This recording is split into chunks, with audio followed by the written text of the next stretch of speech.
Selamat datang di video pembelajaran fisika suhu dan kalor. Pada pertemuan kali ini, kita akan membahas mengenai pemuaian dan perpindahan kalor. Setelah mengikuti pembelajaran kali ini, kalian diharapkan mampu menguraikan pemuaian panjang, luas, dan volume sebagai dampak perubahan suhu pada material, membedakan 3 jenis perpindahan kalor, yaitu konduksi, konveksi, dan radiasi, beserta contohnya dalam kehidupan sehari-hari dengan jelas, kemudian menjelaskan faktor-faktor yang mempengaruhi laju perpindahan kalor melalui konduksi. Sebelum kita masuk ke materi, coba kalian perhatikan beberapa peristiwa berikut. Pertama, peristiwa pada gambar A dan gambar B, yaitu rel kereta api dan kabel di pinggir jalan. Pernahkah kalian melihatnya? Sebenarnya, besi yang dipasang memanjang pada rel kereta api itu terdapat jarak atau celah dan tidak dipasang terlalu rapat. Kira-kira menurut kalian, apa gunanya celah-celah itu? Nah, kemudian kita lanjut ke kabel di pinggir jalan. Apakah kalian pernah memperhatikannya saat malam hari dan siang hari? Berbeda, bukan? Di siang hari yang panas, kabel akan terlihat lebih kendur atau melengkung ke bawah, sedangkan saat malam hari, kabel akan terlihat lebih kencang. Menurutmu, mengapa hal itu bisa terjadi? Kemudian kita akan lanjut ke peristiwa kedua, yaitu gambar menyetrika, merebus air dengan panci, dan api unggun. Peristiwa-peristiwa inilah yang akan menjadi inti pembahasan kita pada kali ini. Beberapa peristiwa tadi merupakan bukti nyata dari konsep kalor yang sedang bekerja, yaitu pemuaian pada peristiwa pertama, serta perpindahan kalor pada peristiwa kedua. Sekarang kita akan memulai dari konsep yang pertama, yaitu pemuaian. Pemuaian merupakan fenomena bertambahnya ukuran suatu benda akibat peningkatan suhu yang disebabkan oleh pergerakan molekul yang lebih cepat dan jarak antar molekul yang semakin menjauh. Pemuaian dapat terjadi pada zat padat, zat cair, dan zat gas. Dengan prinsip dasar, semakin tinggi suhu, maka semakin besar pemuaiannya. Agar lebih paham, mari kita lihat ilustrasi video berikut ini. Bayangkan molekul di dalam benda padat, cair, atau gas dipanaskan. Saat suhu naik, molekul-molekul ini bergerak semakin cepat dan hebat. Karena gerakannya makin lincah, mereka membutuhkan ruang yang lebih besar untuk bergerak. Inilah yang disebut dengan pemuaian. Dari video tersebut, terdapat kotak yang kaku dan tidak dapat berubah ukuran. Molekul yang memuai tadi akan terus menabrak dinding kotak hingga akhirnya meledak karena tekanan yang terlalu tinggi. Nah, seperti rel kereta dan kabel. Rel terbuat dari besi. Pada siang hari yang panas, suhu besi naik dan molekul di dalamnya akan memuai. Besi rel pun akan bertambah panjang. Celah yang dibuat pada rel berfungsi sebagai ruang agar besi bisa memanjang dengan bebas. Jika tidak ada celah, rel akan saling berdesakan, membengkok hingga rusak dan membahayakan perjalanan kereta. Begitu juga dengan kabel. Kabel dipasang kendur bukan tanpa alasan. Pada siang hari yang terik, kabel akan memuai dan terlihat lebih melengkung atau kendur. Namun, pada saat malam hari yang dingin, kabel akan menyusut dan menjadi lebih kencang. Kabel sengaja dipasang kendur agar saat menyusut di malam hari, kabel tidak menjadi terlalu tegang yang bisa menyebabkan putus. Nah, begitupun yang terjadi pada benda lain yang mengalami pemuaian. Pertama, kita akan membahas pemuaian zat padat. Pemuaian ini terbagi menjadi 3, yaitu pemuaian panjang, luas, dan volume. Pemuaian panjang merupakan perubahan panjang suatu benda saat benda tersebut mengalami kenaikan suhu akibat dipanaskan. Semakin tinggi suhunya, maka semakin besar pula pertambahan panjangnya. Namun perlu kalian ingat bahwa pertambahan panjang ini juga bergantung pada jenis bahannya. Ada logam yang sangat cepat memanjang, ada juga yang lambat. Nah, kemampuan bahan untuk memuai ini kita sebut sebagai koefisien muai panjang. Jadi, meskipun dua batang logam panjangnya sama dan dipanaskan pada suhu yang sama, pertambahan panjangnya bisa berbeda jika jenis logamnya tidak sama. Sehingga, persamaan muai panjang adalah delta L sama dengan L0 dikali alfa dikali delta T. Atau alfa sama dengan delta L dibagi L0 dikali delta T. Atau L sama dengan L0 dikali dalam kurung 1 ditambah alfa dikali delta T. Dengan delta L merupakan pertambahan panjang benda, satuannya meter atau sentimeter. L0 merupakan panjang awal benda sebelum dipanaskan, satuannya meter atau sentimeter. L merupakan panjang akhir benda setelah dipanaskan, satuannya meter atau sentimeter. Alfa merupakan koefisien muai panjang zat, satuannya per derajat Celcius atau derajat Celcius pangkat minus 1. Sementara delta T merupakan perubahan suhu, satuannya derajat Celcius atau Kelvin. Kemudian pemuaian luas. Pemuaian luas merupakan perubahan luas suatu benda saat benda tersebut mengalami kenaikan suhu akibat dipanaskan. Pemuaian luas terjadi pada benda padat yang berbentuk lempengan atau pelat tipis. Di sini, benda tidak hanya bertambah panjang, tetapi juga bertambah lebar.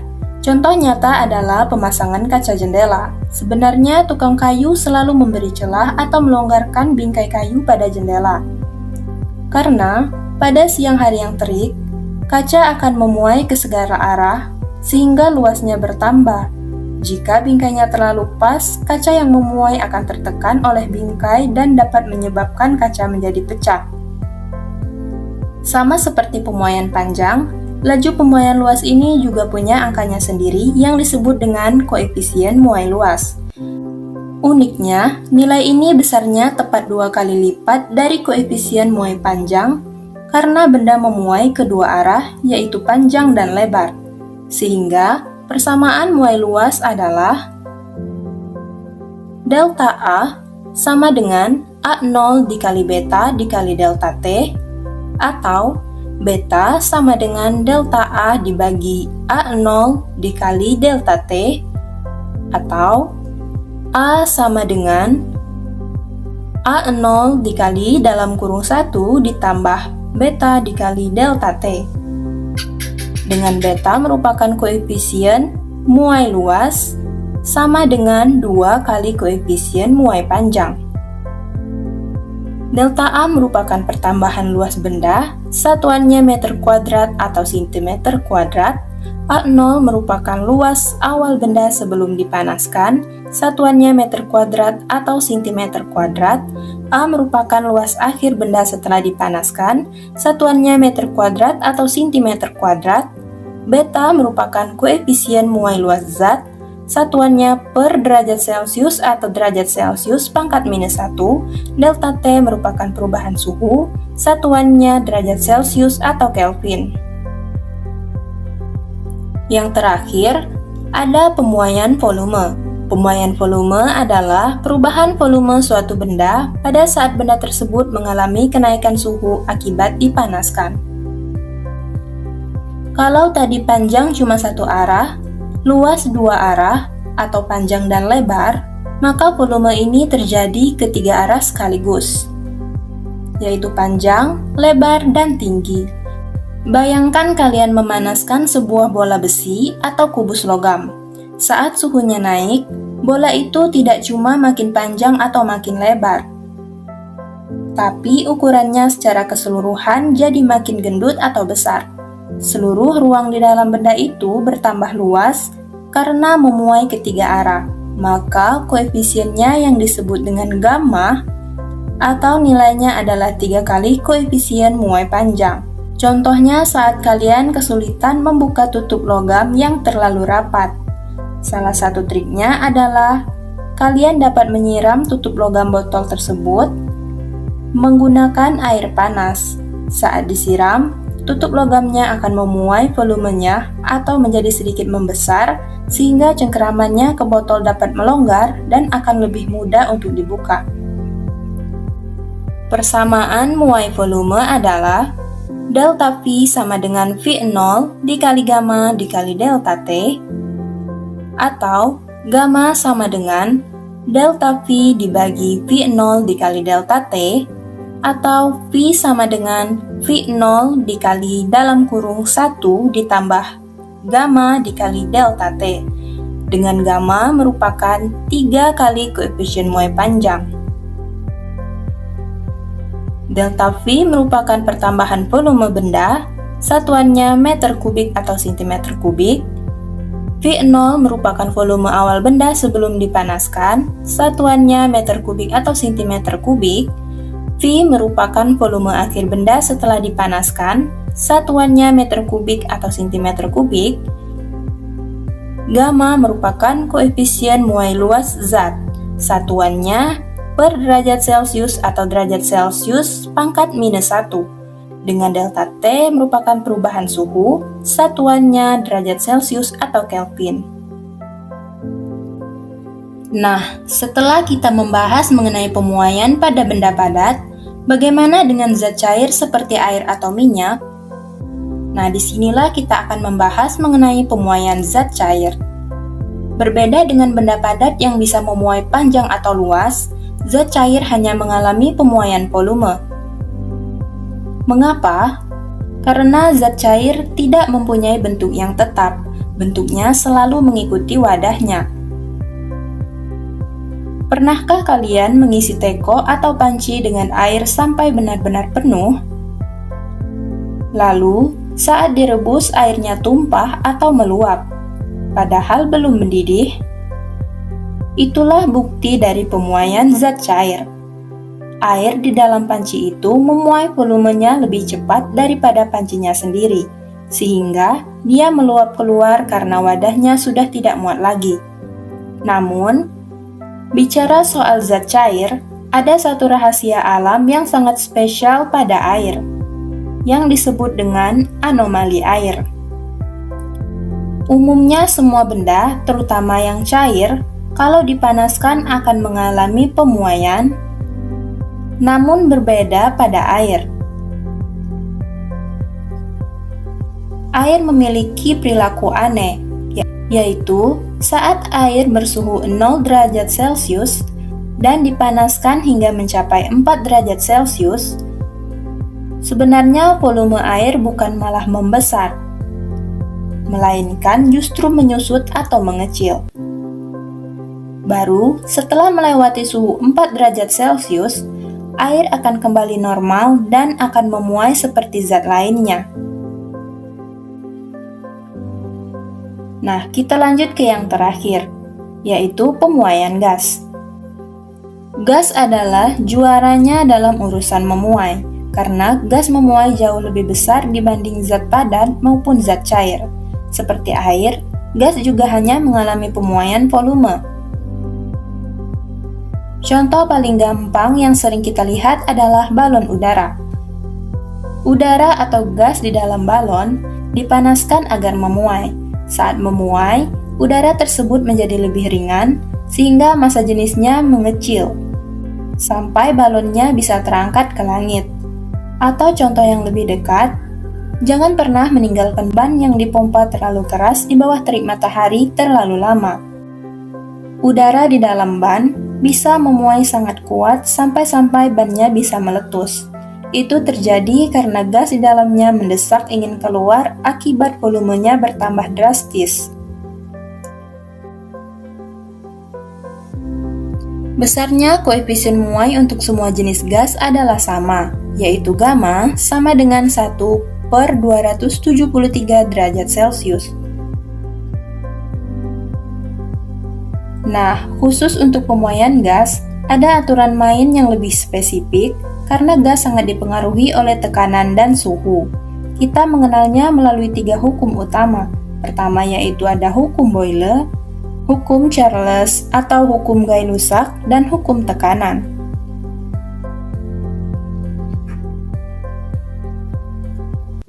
Pertama ada hukum Boyle, atau terjadi pada suhu tetap yang disebut dengan isotermik.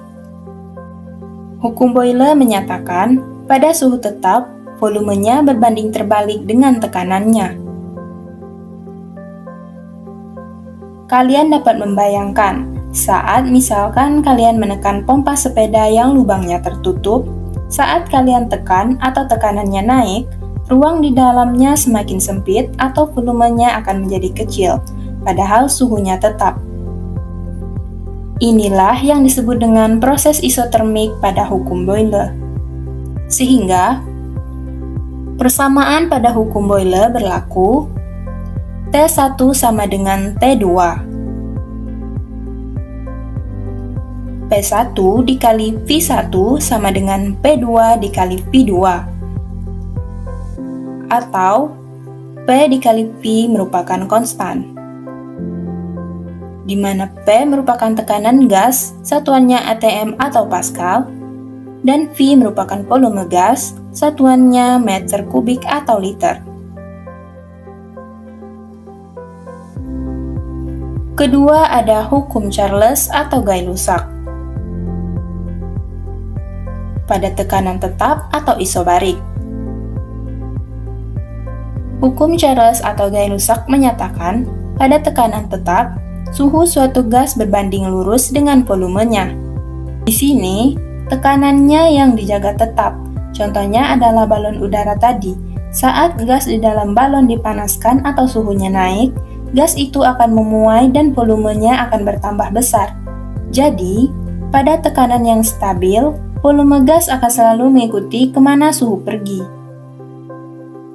Sehingga, pada hukum Charles atau Gay-Lussac ini berlaku persamaan P1 sama dengan P2, atau V1 dibagi T1 sama dengan V2 dibagi T2. Dengan V dibagi T merupakan konstan.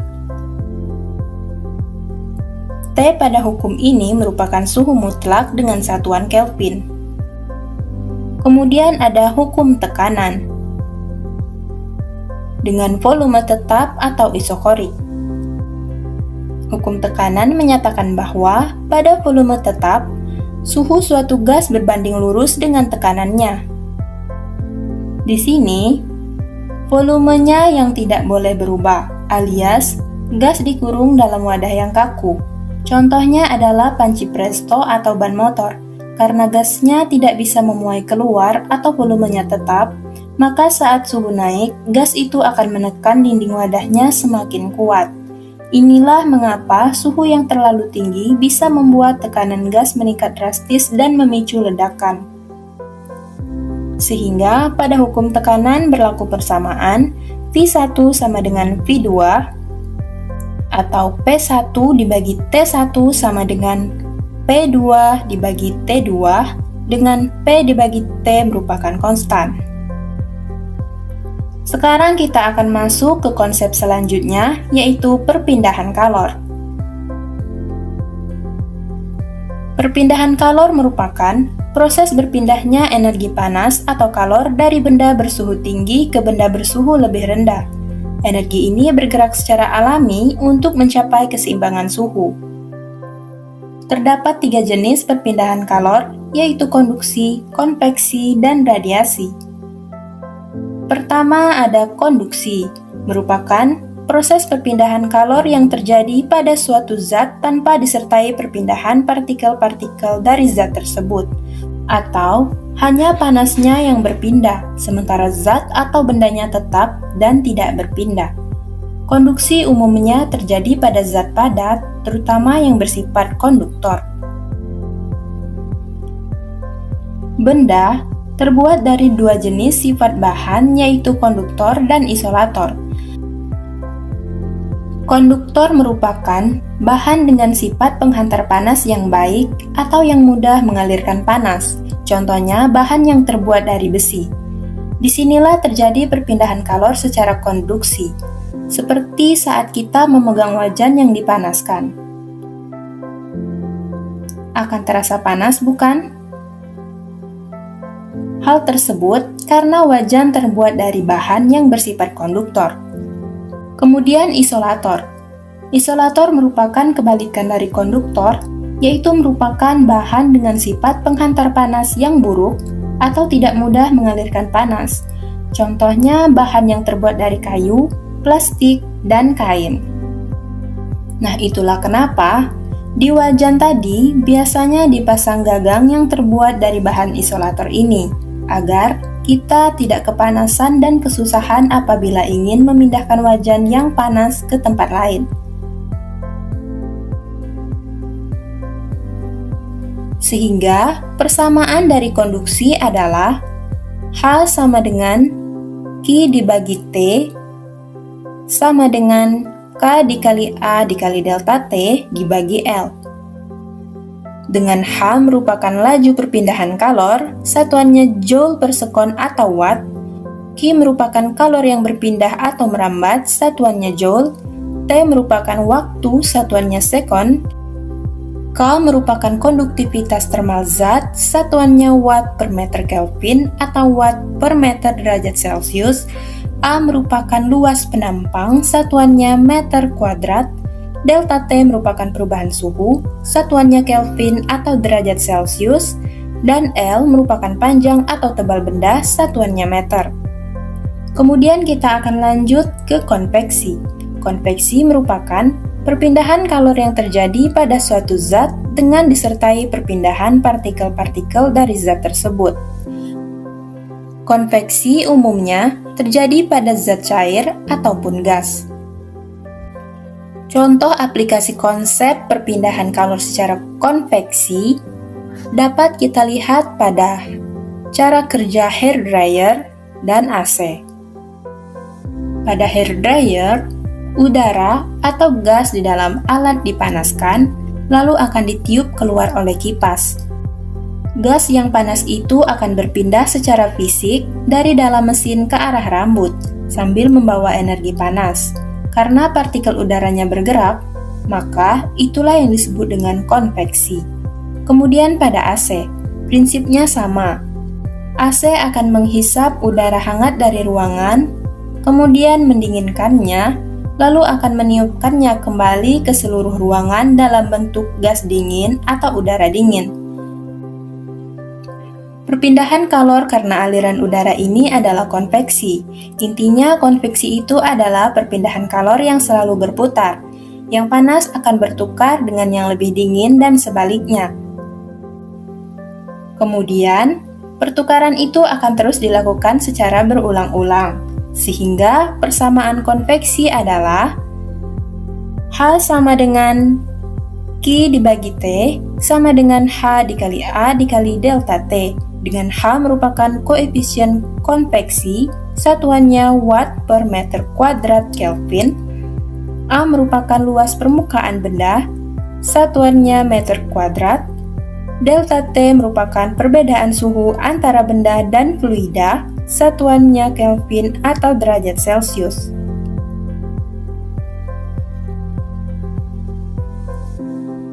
Kemudian kita ke yang terakhir, yaitu radiasi. Radiasi merupakan proses perpindahan kalor yang terjadi dalam bentuk perambatan gelombang elektromagnetik tanpa memerlukan adanya zat perantara atau medium. Jadi, radiasi dapat terjadi di mana saja, bahkan di ruang hampa sekalipun. Contohnya saat kita di dekat api unggun, kita akan merasakan pancaran panasnya api. Dan juga saat proses pengeraman telur menggunakan bola lampu, telur akan panas dan lama-lama akan menetas. Dari dua peristiwa itu, tidak ada perantara atau medium yang menghubungkan antara api dengan tubuh atau telur dengan lampu, bukan? Meskipun tidak ada, tapi masih bisa terasa. Inilah yang disebut dengan radiasi. Sehingga persamaan radiasi adalah H sama dengan Q dibagi T sama dengan E dikali sigma dikali A dikali T pangkat 4, dengan E merupakan emisivitas benda, skalanya 0 sampai 1, atau benda hitam sempurna sama dengan 1. Sigma merupakan konstanta Stefan Boltzmann yang bernilai 5,67 kali 10 pangkat minus 8 watt per meter kuadrat Kelvin pangkat 4. T merupakan suhu mutlak benda, satuannya Kelvin. Nah, setelah kita membahas ketiga jenis perpindahan kalor, yaitu konduksi, konveksi, dan radiasi, ternyata ada peristiwa di mana tiga jenis perpindahan kalor ini dapat terjadi dalam satu waktu sekaligus, yaitu pada saat memasak air di atas kompor. Kita mulai dari sumber yang pertama, yaitu api. Di sini, ternyata terdapat radiasi, yaitu panasnya api dan panci yang bisa kita rasakan tanpa menyentuhnya. Lalu konduksi, pada panci yang bersifat konduktor sehingga panas akan mengalir ke seluruh panci. Terakhir yaitu konveksi, terjadi pada air mendidih yang mengalami perputaran secara terus-menerus. Air pada bagian bawah panci yang lebih cepat panas akan bertukar tempat dengan air bagian atas panci yang lebih dingin sampai akhirnya air mengalami pendidihan atau mendidih.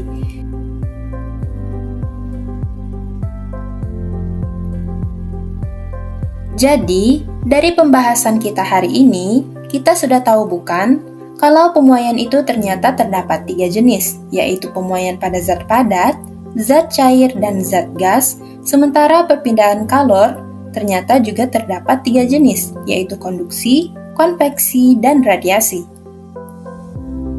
Mungkin itu saja pembahasan pembelajaran kita, terutama pada bab suhu dan kalor ini. Sampai jumpa.